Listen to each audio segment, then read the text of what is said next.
merci beaucoup am mbégte aussi dalal la fi en tant que député. c'est un plaisir pour moi aussi. waaw xam naa dañuy tàmbali waxtaan bi rek ak li nga xam ne moo nekk en cours au niveau du conseil constitutionnel. waaw yéen seen candidat Sonko moom kañ lay jàll foofu. bon xam naa normalement le dernier jour lay jàll. parce que le conseil constitutionnel bon j'en profite quand même pour nuyu seeni téléspectateurs. di marquer le plaisir que j'ai d'être ici à Presse Afrique. donc conseil constitutionnel dafa am lu mu teg comme règle. parce que bu mu defee tirage yu pare dafa ni tous les mandataires yi nga xam ni donc ñëwuñu jour yi nga xam ni ci lañ leen prévoir woon donc le dossier de leur mandat donc sera traité en dernier lieu.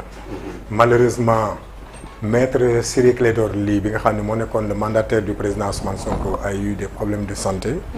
donc il devra se présenter xam naa après le passage des autres candidats. J'ai vu qu'il n'est pas le seul, j'ai vu aussi que Talla Sylla aussi son mandataire ne s'est pas présenté. xam naa il risque d'être dans le même lot inchallah. mais est-ce que le changement de mandataire là parce que ñun Ayib la ñu xamoon moom la ñu suivre depuis le début du processus. Qu'est-ce qui a expliqué un peu benn moment rek ñu ne désormais c'est maître Ciré Clédor mooy le mandataire de Sonko. oui xam nga nous avons mis en place donc un système donc boo xam ni chacun a un rôle à jouer. et que les gens effectivement ne voyaient que Ayib. moo tax bi ñu leen ne président Ousmane Sonko déposé na candidature am dañ na Ayib fa mu jaar parce que jour boobu ñu ne ci le président Ousmane Sonko donc doon déposer sa candidature Ayib était entre le ministère de l'Intérieur, la caisse de dépôt et de consignation et la DGE. Ayib n'a pas le don d'ubiquité, il peut pas être partout en même temps.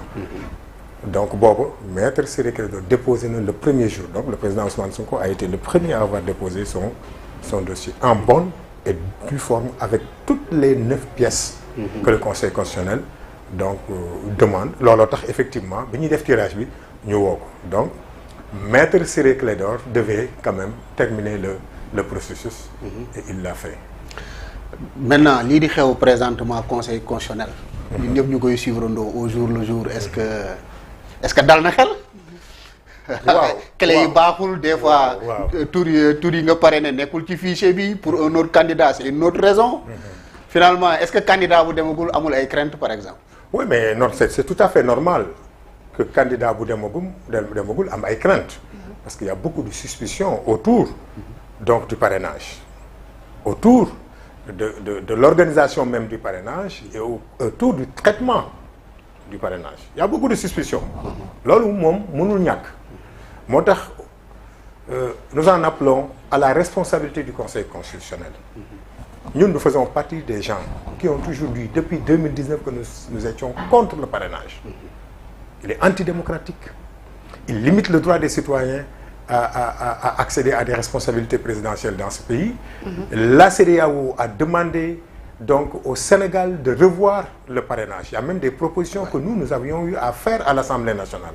En termes d'amendement, les gens ont refusé. Donc, même par exemple, qu'on permette par exemple à une personne de parrainer au moins 2 candidats. Problème doublon yëpp kon doonul am. Parce que dañu nekk dans un pays où sociologiquement, culturellement, il faut que jël en compte quelques éléments. Man mën naa am kerse peut-être. yow Birama nga ñëw ñu dëkkandoo nga ñëw ne ma dama soxla sa parrainage peut-être ma am kersa. Ça n'a rien à voir avec le vote. Ça il faut que nit ñi xam ko moo tax quand les gens parlent de 4 millions de parrains alors qu'on demande 55 000 et ces gens qui parlaient de 4 millions de parrains mais déposé wuñu parrainage citoyen. Qu'est-ce qu'ils ont déposé? Pourquoi déposé wuñ ko? ku am 4 millions de parrains c'est sañoo déposer parrainage citoyen c'est un problème. Donc loolu moo tax ñun on était contre le parrainage. Cela ne veut pas dire que maintenant élection présidentielle dafa war a nekk bon.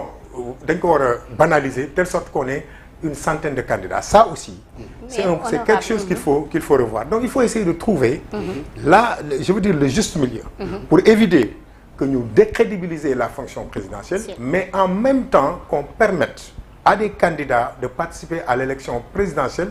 Maintenant loolu waxtaan lañ koy defee. waxtaan lay doon. Parce qu'il y a des pays qui sont là, mën nañ def bench pour voir comment ces gens-là ont réussi à parfaire leur démocratie par rapport à ça. Mais aux États-Unis, gis nañ ko.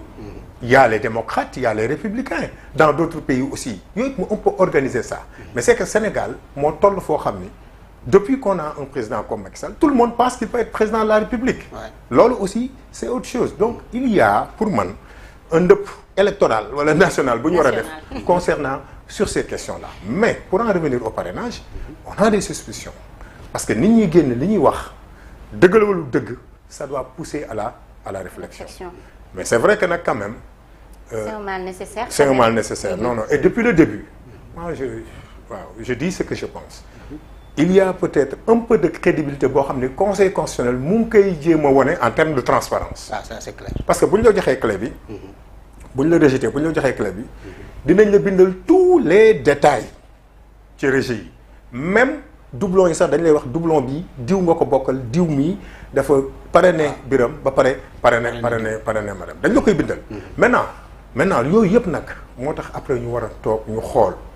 Parce que système boo gis am na ay forces ak ay faiblesses et il faut toujours améliorer bu ñu xoolee lan mooy les faiblesses du parrainage lan mooy les faiblesses du traitement même au niveau du conseil constitutionnel parce que je peux pas comprendre tey nga ñëw ñu ne la bon feuille bi 10 000 kii la war a def nga def 11 000 rek ñu ne la non duñ ko traité. loolu par exemple war nañ ko mën a waxtaanee et loolu les techniciens ñi nga xam ni. bu baax a baax ba tey ñu desandi ci conseil constitutionnel ci ñi nga xamante ni jot nañ leen a càmbar ñi nga xamante ni sax nag fi mu nekk nii validé nañ seen lu jëm